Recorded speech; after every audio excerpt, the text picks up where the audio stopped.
Every year around late June, something happens to children that most adults read completely wrong. The school year is winding down. For the grown-ups, that often feels like relief, and the finish line is in sight. But for a lot of children, especially the youngest and sometimes the neurodivergent ones, the end of term doesn't feel like a finish line at all. It feels like the ground shifting under their feet. The routines that have held them steady for 10 months start to wobble, and the classroom changes, plans change, the predictable rhythm that they've leaned on quietly comes apart, a piece at a time. And the wobble usually starts weeks before anyone notices. That's what we're getting into today. I'm joined by Dr. Viki Veale, whose work in early years school readiness and relational pedagogy sits right at the heart of this conversation. Vicky's research looks at how the conditions adults create in those early years can really shape a child's emotional regulation for years to come. And there's no clearer test of that than a child trying to navigate the end of the school year. We're going to unpick why this transition is harder than parents actually realise, the early signs to watch for, and the one reframe that changes everything about how we respond. Because here's the thread that runs through all of it. And it's the thing we really want you to hold on to before we start. This is a regulation event. It's not a behaviour event. It looks like behaviour. It often feels like behaviour, but it almost never is. And once you see that, everything about how you support your child or the children in your classroom through those last weeks of the year starts to change. So let's get into it. Hello, Vicky, and welcome. Hi, Nikki. Thank you for having me. Thank you for joining us. It's always lovely to see you, Vicky. Vicky, the end of the school year is a transition that adults often experience as maybe a little bit of relief, and children can experience as maybe a bit of an upheaval. And from your work on transitions, what's actually happening for a child in those final weeks of term that parents and educators may not be seeing? That's a great question. And I think the first thing to say is that transition is never about a single event, it's a process. It happens over time, it happens gradually. It involves not just that external transition from one place to another, but an internal change in how you see yourself, how you see others, how you see the world, and how you see your place within it. So what's happening inside is this period of what Piaget called or disequilibrium, where everything we know starts to shift and we start to reframe the world and who we are and our place within that world. So it's really something that happens before we become almost consciously aware of it. And it happens not just to the children, but to the adults around them. As you said, many adults will see this as a sort of a finishing line, that we're moving towards a destination. But when we reach a finishing line, life isn't like a movie. You know, we don't cut on the final scene and that's it. It continues. And it's about what happens next, what's happening during that 6-week break. How do we continue that conversation? How do we move on? How do we support that shift in identity and mindset? And I think the other thing that sort of really comes to the fore there is the adults' feelings around transitions. And I've seen it time and time again, not so much in early years, but as we get into our year 6, the end of primary education, where we see parents who are traumatized on the last day of term, sobbing their eyes out, you know, I'm never going to see anybody ever again. And for parents, that shift is actually so huge in their own identity, in their own lives, and it marks the end of an era for many parents. But for children, they're experiencing that very differently at that point. So it's a process rather than an event, and it's not just the child who's going through this transition, it's the adults too. Parents often tell us that the wobble lands around July, and it feels like, that the actual end of the academic year, and it feels like it's out of control and it's come out of nowhere. From what you see in nurseries, reception classes, and year 1 to year 6, as you said, what are the early June signs that the transition is maybe already underway? I think it's important to remember that every child is different and every child's wobble will look different.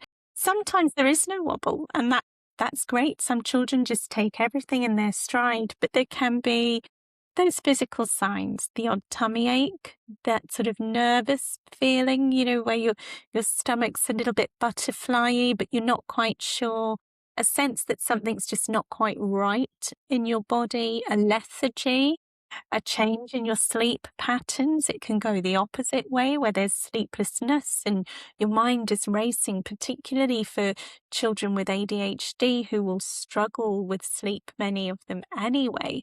That sort of churning, that ruminating, but not being able to put your finger on what it is exactly that's bothering you.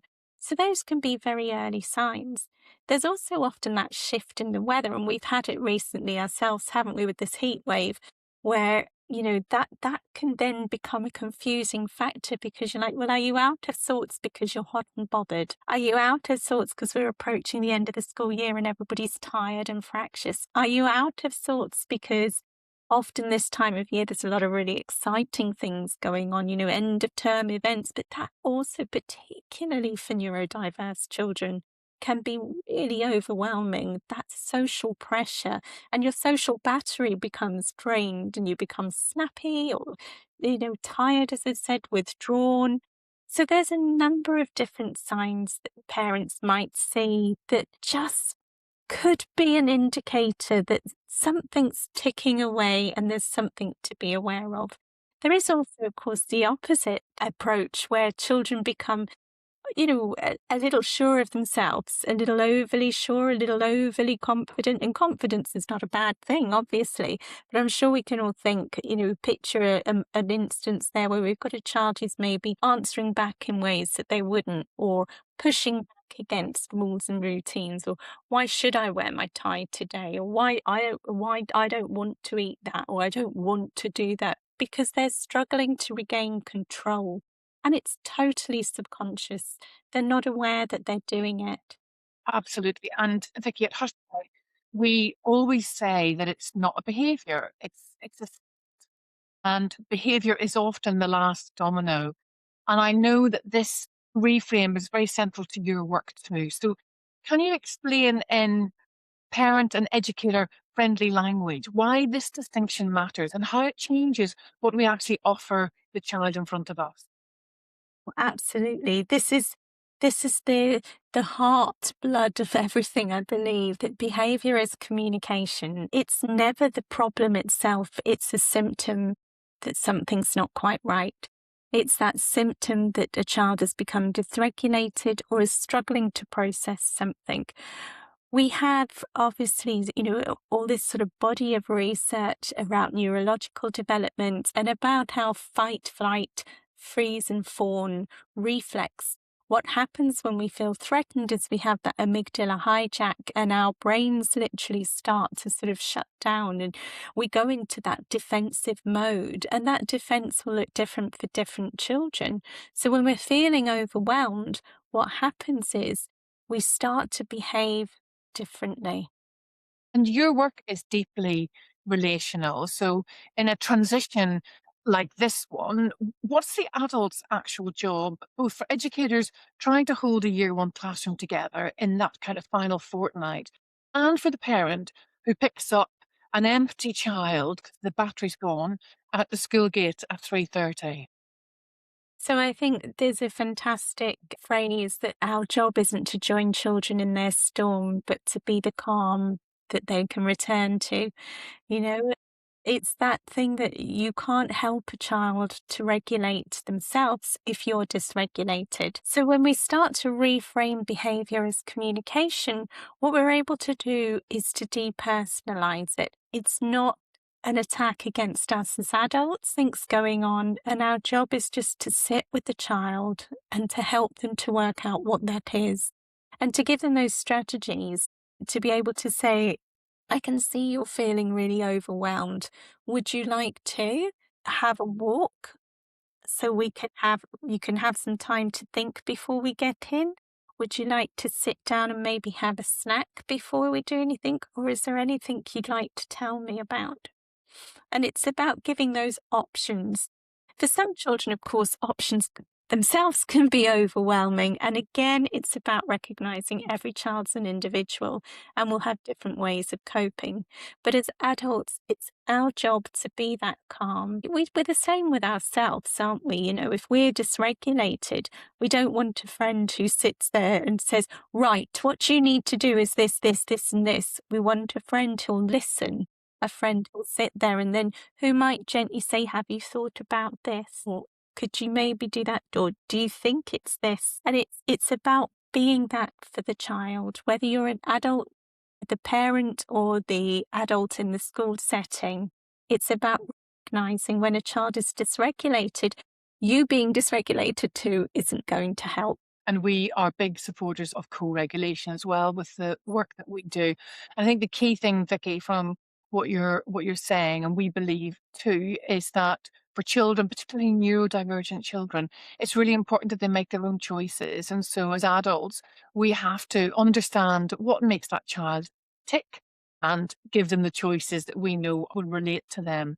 So just talking about strategies, Vicky, if a parent or an educator is listening to this in early June and they're thinking, okay, what do I actually do this week? What are the 2 or 3 small kind of low effort things that you tell them to start now and not in July? Well, that's a great question. So within the home, I think it's about routine and consistency. And there can be a tendency, I'm a parent myself, and I know that I definitely do this, that you think, oh, we're coming up to the end of the term, just you can have your breakfast on the sofa for a treat if you want to. But actually what that does is it shifts the morning. And what's important is keeping the consistency of the routine going.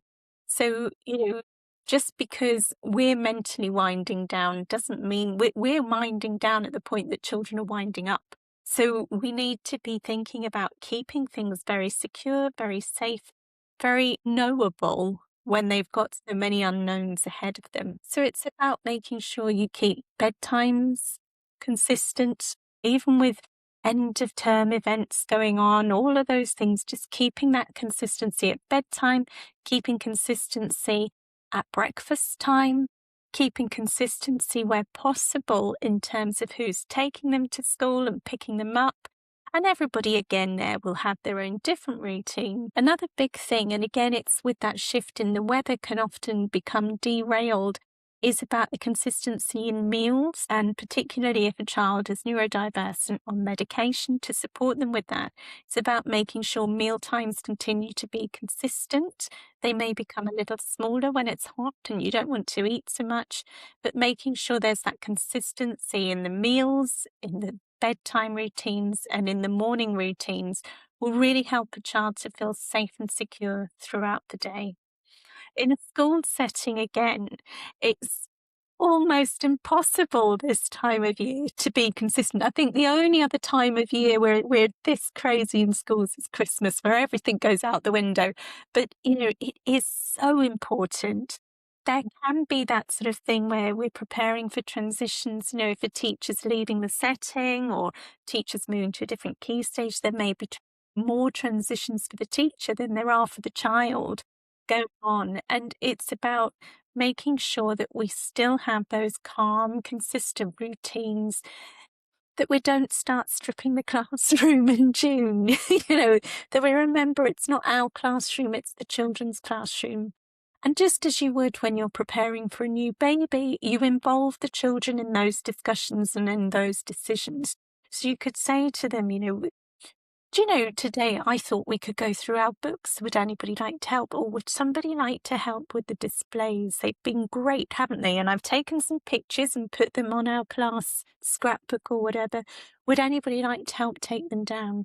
So it's about involving children in the preparation so that it's done with them, not to them. I love that, Vicky, and I love what you said about consistency. Consistency is key. I mean, even as an adult, but for children, and particularly for our neurodivergent children, the consistency then brings predictability for them, and we know that it's predictability that helps them feel safe. So, thank you. That's a great insight for us to take away. So we've come to the end of our chat today. Vicky, thank you.